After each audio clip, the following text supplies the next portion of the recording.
Good evening ma'am. मैं भूमिका 11वीं कक्षा की छात्रा हूँ। मैं आज आपसे जनसंचार के प्रश्न उत्तर समझने आई हूँ और मैंने आपकी सारी वीडियोस देखी हैं। जो भी आपने बनाई हैं वो सारी मुझे बहुत अच्छी लगी। आप बहुत अच्छे से समझाती हैं और आपकी सारी वीडियोस बहुत अच्छी हैं। इसीलिए मुझे आज आप जनसंचार के प्रश्न उत्तर एक्सप्लेनेशन के साथ समझा दीजिए। अच्छा, ठीक है बेटा। जनसंचार माध्यम और अभिव्यक्ति की जो प्रश्न उत्तर है, बहुत सारे बच्चे इसमें कंफ्यूजन करते हैं और बहुत इजीली ये प्रश्न होते हैं, लेकिन उनको वो हड़बड़ी करते हैं परीक्षा में और उनको समझ में नहीं आता कि इसके आंसर कैसे थे, जबकि ये आंसर हमारे न्यूज़ से रिलेटेड है, हमारे प्रिंट मीडिया और इलेक्ट्रॉनिक मीडिया से रिलेटेड है और ये जन सामान्य से रिलेटेड है। तो बेटा ये क्वेश्चन आंसर बहुत ही ईजी होते हैं और एक बार अगर आप इनको समझ जाओगे तो फिर दोबारा आपको उसको पढ़ने की भी आवश्यकता नहीं होगी। तो दोबारा आप केवल वीडियो जो हम ये बना रहे हैं इसको सुन लीजिए।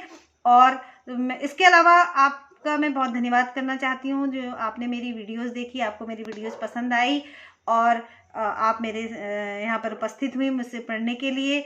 मुझे बहुत ही अच्छा लगा। बेटा सभी बच्चों से मैं ये कहना चाहती हूँ कि सभी बच्चे मेरी वीडियोस को देखें, लाइक करें, शेयर करें और सब्सक्राइब करें, ताकि मेरी आने वाली जो वीडियोस हैं वो आप तक इजीली पहुंच जाएंगी। इसके साथ ही मैं चाहती हूँ कि आप जो है वो मेरी वीडियोस से लाभ लो, क्योंकि परीक्षा में बहुत ही अच्छा प्रदर्शन करो। हिंदी जो है, हिंदी को हमें आगे बढ़ाना है, हिंदी भाषा को। और जो सिविल सर्विसेज की जो तैयारी कर रहे हैं बच्चे, ISPCS की जो तैयारी कर रहे हैं, वो पूरे हिंदी भाषा में जो प्रश्न उत्तर आते हैं उसमें उनको बहुत ही परेशानी होती है। उस चीज़ के लिए भी ये बहुत ज़रूरी है। तो चलते हैं, देखते हैं क्वेश्चन आंसर्स को मैं आपको समझाती हूँ और आप उसको समझिए, कोशिश करें समझने की। ठीक है, तो देखते हैं जनसंचार माध्यम और अभिव्यक्ति के प्रश्न उत्तर। देखो, पहला प्रश्न इसका है, जो प्रश्न हमारे पास अभी अवेलेबल हैं हम उनको पढ़ाते हैं, उसके बाद इसका सेकंड पार्ट हम निकालेंगे, तो सेकंड पार्ट में हम इसको फिर बताएंगे। ये फर्स्ट भाग है इसका। देखिए, मुद्रण माध्यम के अंतर्गत कौन कौन से माध्यम आते हैं। मुद्रण माध्यम के अंतर्गत मुद्रण यानी कि होता है हमारा प्रिंट मीडिया। मुद्रण माध्यम के अंतर्गत समाचार पत्र, पत्रिकाएं, पुस्तकें आदि आते हैं। ठीक है। इलेक्ट्रॉनिक मीडिया जो होती है उसमें हमारा जो रेडियो और टीवी आते हैं। लेकिन प्रिंट मीडिया जैसे कि मुद्रण माध्यम, प्रिंट मीडिया को ही मुद्रण माध्यम कहते हैं। इसके अंतर्गत समाचार पत्र, पत्रिकाएं, पुस्तकें आदि आते हैं। ठीक है, फर्स्ट क्वेश्चन था। अब इसी तरह सेकंड क्वेश्चन देखो बेटा, फ्लैश या ब्रेकिंग न्यूज का क्या आशय है। जब कोई विशेष समाचार सबसे पहले दर्शकों तक पहुंचाया जाता है तो उसे फ्लैश या ब्रेकिंग न्यूज कहते हैं। फ्लैश या ब्रेकिंग न्यूज मतलब देखो, जब कोई विशेष समाचार सबसे पहले दर्शकों, जब कोई घटना घटती है और वो बहुत ही, वो जो समाचार होता है वो उसको फटाफट से जो न्यूज़ चैनल वाले होते हैं, जो टीवी चैनल वाले होते हैं, वो फटाफट आप तक पहुंचा देते हैं ना, और नीचे लिखा हुआ आता है ब्रेकिंग न्यूज़। तो वो क्या होती है बेटा, वो सबसे पहले जब दर्शकों तक पहुंचती है वही ब्रेकिंग न्यूज़ होती है, घटना स्थल से। ठीक है, अब देखिए आगे, ड्राई एंकर क्या होता है, आप ये ध्यान दें। ड्राई एंकर वह होता है जो समाचार दृश्य नजर नहीं आने तक दर्शकों को रिपोर्ट से मिली जानकारी के आधार पर समाचार से संबंधित सूचना देता है। मतलब बेटा, जैसे कोई घटना घटती है, कहीं कोई घटना घटी है, कोई जैसे कहीं आतंकवादी आ गए हैं या कोई घटना घटती है। देखो, न्यूज़ चैनल वालों को अंदर की घटना तो पता नहीं होती है, दृश्य भी पता नहीं होता है, लेकिन जो रिपोर्ट उनको मिलती है उस रिपोर्ट के आधार पर जो वो समाचार देते हैं, जो वो सूचना देते हैं, उसी को ड्राई एंकर कहते हैं। लोगों को जो वो समाचार देते हैं, ठीक है, उसमें उनको दृश्य का पता नहीं होता है कि वाकई में वहाँ दृश्य क्या घट रहा है। ऐसे ही देखो नेक्स्ट क्वेश्चन, फोन इन से क्या तात्पर्य है। ठीक है, एंकर का घटनास्थल पर उपस्थित रिपोर्ट से फोन के माध्यम, एंकर जो होता है, एंकर घटना स्थल पर आधारित, एंकर का यहाँ पे नहीं आएगा, एंकर घटना स्थल पर आधारित रिपोर्ट से फोन के माध्यम से घटित घटनाओं की जानकारी दर्शकों तक पहुंचाते हैं, उसे फोन इन कहते हैं। दर्शकों तक जो पहुंचाना वही फोन इन होता है। जैसे कोई घटनास्थल घटी है, घटनास्थल से कहीं घटना घटी है और वहाँ पर न्यूज़ चैनल वाले या रिपोर्टर्स जो होते हैं वो वहाँ नहीं पहुँच पाते हैं, जो लाइव रिपोर्टर्स होते हैं, लाइव एंकर्स होते हैं या बीट लेने वाले होते हैं, लाइव जो रिपोर्ट दिखाते हैं वो वहाँ पर नहीं होते हैं। जो उनके रिपोर्टर होते हैं वो फ़ोन के द्वारा घटनास्थल से जानकारी टीवी के माध्यम से या जनसंचार माध्यमों से वो जो जानकारी है वो दर्शकों तक देते हैं, तो वही क्या होता है, फोन इन कहलाता है। ठीक है, नेक्स्ट देखिए, लाइव से क्या आशय है। किसी समाचार का घटना स्थल से दूरदर्शन पर सीधा प्रसारण लाइव कहलाता है। लाइव से क्या आशय है, किसी समाचार का घटना स्थल से दूरदर्शन पर सीधा, जब कोई घटना कहीं घटती है तो वहां से दूरदर्शन पर उसका सीधा प्रसारण किया जाता है, उसको लाइव कहते हैं। ये तो आप जानते होंगे ना बेटा।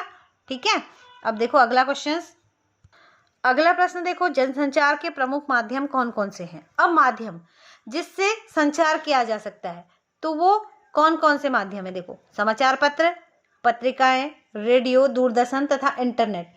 इनसे जनसंचार लोग किया जा सकता है, आपस में इससे संचार किया जा सकता है, एक दूसरे के थॉट एक दूसरे तक पहुंचाए जा सकते हैं। किन किन माध्यम से, समाचार पत्र के माध्यम से लोग जानते हैं, पत्रिकाओं के माध्यम से एक दूसरे के विचार जानते हैं, रेडियो के माध्यम से जानते हैं, दूरदर्शन के माध्यम से जानते हैं और इंटरनेट के माध्यम से जानते हैं। अगला प्रश्न देखो, इंटरनेट पर समाचार से संबंधित क्या सुविधाएं उपलब्ध हैं? अच्छा, इसका आंसर मैं बताती हूँ। इंटरनेट पे समाचार पढ़ने, सुनने और देखने तीनों की सुविधाएं उपलब्ध हैं। देखिए, इंटरनेट पर आप समाचार पढ़ भी सकते हैं, ठीक है, ऑडियो के माध्यम से आप सुन भी सकते हैं और वीडियो के माध्यम से आप देख भी सकते हैं। तो यहाँ पर आपको तीनों सुविधाएं पढ़ने, सुनने और देखने की उपलब्ध हैं। Visually aids, audio visual aids, ठीक है, तो तीनों आप यहाँ पर देख सकते हैं। नेक्स्ट क्वेश्चन में देखिए, आपको मुद्रित माध्यमों के प्रमुख विशेषताएं क्या हैं? ये क्वेश्चन शायद आपको थोड़ा समझ नहीं आया होगा, तो मैं आपको बता देती हूँ। मुद्रित माध्यमों की विशेषताएं क्या है। मुद्रित माध्यम जैसा कि मैंने आपको बताया, प्रिंट मीडिया, ठीक है, तो मुद्रित माध्यमों को हम सुरक्षित रख सकते हैं। क्या विशेषताएं इनकी क्या है, आपको थोड़ा ये जानने में कष्ट हो रहा होगा कि इनकी विशेषताएं क्या हो सकती हैं। देखो, मुद्रित माध्यमों को सुरक्षित रख सकते हैं, इन्हें जब चाहे और जैसे चाहे पढ़ा जा सकता है, इनसे लिखित भाषा का विस्तार होता है, इनमें गूढ़ और गंभीर विषयों पर लिखा जा सकता है। देखो क्या लिखा है, पहला पॉइंट आप ध्यान दो, मुद्रित माध्यमों को सुरक्षित रख सकते हैं, इन्हें जब चाहे जैसे चाहे पढ़ा जा सकता है। इनको हम रख लेते हैं एक बार, ठीक है। अब इलेक्ट्रॉनिक में मीडिया में क्या है, एक बार समाचार आते हैं, अब तो इलेक्ट्रॉनिक मीडिया में भी वीडियो सुरक्षित रहते हैं। हम वीडियो को यूट्यूब के माध्यम से, यूट्यूब हमारा बहुत ही अच्छा एक माध्यम बन गया है, यूट्यूब हो गया है, इंटरनेट हो गया है, तो इसमें हम कोई भी पिछली चीज़ें हम देख सकते हैं। पहले ये सुविधाएं नहीं थी, लेकिन उससे भी ज़्यादा बहुत ज़रूरी है। देखिए, जब चाहे हम मुद्रित माध्यमों को जहाँ चाहे जैसे चाहे हम पढ़ सकते हैं, उनको पढ़ा जा सकता है। इनसे लिखित भाषा का विस्तार होता है। इससे क्या होता है, लिखित भाषा का विस्तार होता है, यानी कि सदियों तक ये रह सकते हैं। हमारी आने वाली पीढ़ी, अगर हमारे जो ये सारे इलेक्ट्रॉनिक डिवाइस ध्वस्त हो गए, नष्ट हो गए कभी, लेकिन प्रिंट मीडिया जो होता है वो फिर भी सेफ रहता है। देखो, युगों युगों से चले आ रही हमारे हमारे वेद पुराण हैं, और हमको कैसे पता चला हमारा इतिहास क्या है, जब ये पहले सब चीज़ें क्या थी, लिखित माध्यम में हमारे पास थी, तभी तो हमको पता चल पाया। इसके गूढ़ और गंभीर विषयों पर भी इसमें हम लिख सकते हैं, ठीक है। नेक्स्ट देखिए,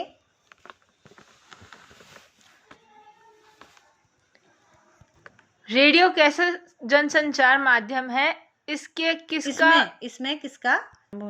किसका मेल होता है? देखो बेटा, रेडियो श्रव्य माध्यम है, यानी कि श्रव्य यानी कि हम उसको सुन सकते हैं। इसमें ध्वनि, स्वर और शब्दों का मेल होता है। हम कैसे बोल रहे हैं, हमारे बोलने का तरीका, उसमें स्वर, हमारे स्वर कैसा, हमारा लहजा कैसा है, हम बोल किस तरह से रहे हैं, और शब्द, हमारे जो हम शब्द बोल रहे हैं, हमारे सेंटेंस बोल रहे हैं, हम उसको उसका मेल होता है, वो कैसा है। देखिए, रेडियो कैसा जनसंचार माध्यम है, इसमें किसका मेल होता है, इसमें ध्वनि, स्वर और शब्दों का मेल होता है, ठीक है। अब आगे देखो, मैं एक क्वेश्चन आपको पढ़ के बता रही हूँ।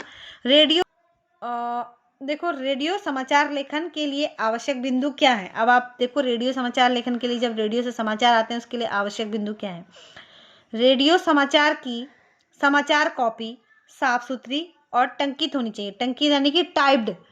रेडियो समाचार जब पढ़ते हैं लोग, तो उसकी जो कॉपी है वो साफ सुथरी होनी चाहिए और टाइप्ड होनी चाहिए, ठीक है। नेक्स्ट क्वेश्चन देखो, दूरदर्शन जनसंचार का कैसा माध्यम है। अब देखो दूरदर्शन जनसंचार माध्यमों में, सॉरी बेटा थोड़ा सा ये कंफ्यूजन यहाँ पर हो गया था हमारी वीडियो में, तो मैं एक बार और बता दूं दूरदर्शन जनसंचार का कैसा माध्यम है। तो दूरदर्शन जनसंचार माध्यमों में देखने और सुनने का माध्यम है, ठीक है। अब इसको हम देख भी सकते हैं और सुन भी सकते हैं दूरदर्शन में, ठीक है। रेडियो और दूरदर्शन की समाचार की भाषा शैली कैसी होनी चाहिए। देखो अब ये बहुत ही इंपॉर्टेंट प्रश्न है यहाँ पर। भाषा अत्यंत सरल होनी चाहिए, वाक्य छोटे सीधे और स्पष्ट हो, भाषा प्रवाहमयी तथा भ्रामक शब्दों से रहित हो, एक वाक्य में एक बात कही जाए, मुहावरों, सामाजिक भाषा, अप्रचलित शब्दों, अलंकारिक शब्दावली आदि प्रयोगों से बचना चाहिए। रेडियो और दूरदर्शन में जब समाचार आते हैं तो हमको इन सब से बचना चाहिए। उसमें वाक्य सेंटेंस यानी कि छोटे होने चाहिए, सीधे और स्पष्ट होने चाहिए। भाषा जो है प्रवाहमयी, मतलब एक लगातार एक फ्लो उसमें होना चाहिए, भाषा में फ्लुएंसी होनी चाहिए। भ्रामक शब्दों से इसमें रहित होना चाहिए। इसमें अनगल अटरम सटरम शब्द इसमें नहीं होने चाहिए। एक वाक्य में एक ही बात कही जाए, एक सेंटेंस में हमें एक बात पूरी कर देनी चाहिए। उसको बार बार हमको नहीं दोहराना चाहिए। मुहावरों का, उसमें सामाजिक भाषा का, अप्रचलित शब्दों का, अलंकारिक शब्दावली का उसमें प्रयोग नहीं होना चाहिए, ठीक है। नेक्स्ट क्वेश्चन, इंटरनेट पत्रकारिता को अन्य किन नामों से जाना जाता है। अब आपको मैं यहाँ पे बता दूं, इंटरनेट पत्रकारिता को ऑनलाइन पत्रकारिता, साइबर पत्रकारिता तथा वेब पत्रकारिता के नाम से भी जाना जाता है। इंटरनेट में जो पत्रकारिता होती है उनको किन, देखो आपको मालूम होना चाहिए ये बात कि इंटरनेट पत्रकारिता को ऑनलाइन पत्रकारिता, साइबर पत्रकारिता तथा वेब पत्रकारिता के नाम से भी जाना जाता है, ठीक है। नेक्स्ट देखो एक क्वेश्चन और है, इंटरनेट पत्रकारिता क्या है। इंटरनेट पर समाचार पत्रों को प्रकाशित करना, इंटरनेट पर समाचार पत्रों को जो आजकल संपादक कर रहे हैं अपने समाचार पत्र को इंटरनेट पर प्रकाशित कर दे रहे हैं, ठीक है। क्यों, और फिर तथा समाचार पत्रों का आदान प्रदान करना इंटरनेट पत्रकारिता कहलाता है। समाचार, एक दूसरे का समाचार जो होते हैं वो टीवी के समाचार, न्यूज़पेपर के समाचार, पत्रिकाओं के, तो वो सब क्या होते हैं, इंटरनेट पत्रिका कहलाती है, ठीक है। अब देखिए एक क्वेश्चन और है, इंटरनेट पत्रकारिता के कितने दौर हुए हैं। तो इंटरनेट पत्रकारिता के 3 दौर हुए हैं। पहला दौर 1982 से 1992 और दूसरा दौर 1993 से 2001 तक, और तीसरा दौर अब जो 2002 से शुरू हुआ है, ठीक है। ये दौर हैं, दौर यानी कि इनका रूप बदलता गया। 82 से 10 साल में का इनमें इसका स्वरूप अलग ही था। फिर 10 साल से ये थोड़ा और ज़्यादा इसमें इसकी महत्ता बढ़ी लोगों के बीच, और ये और पॉपुलर हुआ और इसका और ये विकसित हुआ। उसके बाद तीसरे दौर में ये अपने चरम रूप में आ गया, ये और ज़्यादा इसका रूप प्रचलित हो गया, और अब बिना इंटरनेट के आप कहीं भी काम नहीं कर सकते। इंटरनेट पत्रकारिता अब तेज़ी से विकसित हो चुकी है, ठीक है। अब बेटा इस वीडियो में इतना ही काफ़ी है। आपको मैंने इस वीडियो में 15 क्वेश्चन समझा दिए हैं। इसके बाद इस पत्रकारिता और जनसंचार माध्यम में बेटा मैंने आपको 15 प्रश्न समझा दिए हैं, और इसमें मुझे उम्मीद है आपको इसमें समझ में आया होगा, और आप इसको बहुत ही ध्यानपूर्वक एक बार और अगर आप पढ़ लेंगे और अगर आप इसको सुन लेंगे वीडियो को, तो आपको ये जो 15 प्रश्न हैं बिल्कुल आपको इनको दोबारा पढ़ने की आवश्यकता नहीं होगी, और बहुत ही अच्छे से इसको समझ आपको आ जाएगा, और पेपर में फिर आप इसको भूलोगे नहीं। बेटा ये जो क्वेश्चंस हैं ये रटने वाले नहीं है, इन क्वेश्चंस को आपको केवल समझना है। Okay, thank you ma'am. जो भी आपने समझाया मुझे सब अच्छे से समझ में आ गया, आप बहुत अच्छा समझाती हैं, और अब इसके आगे के क्वेश्चंस मैं आपसे अगले दिन पढ़ूंगी। Thank you ma'am. वेलकम बेटा।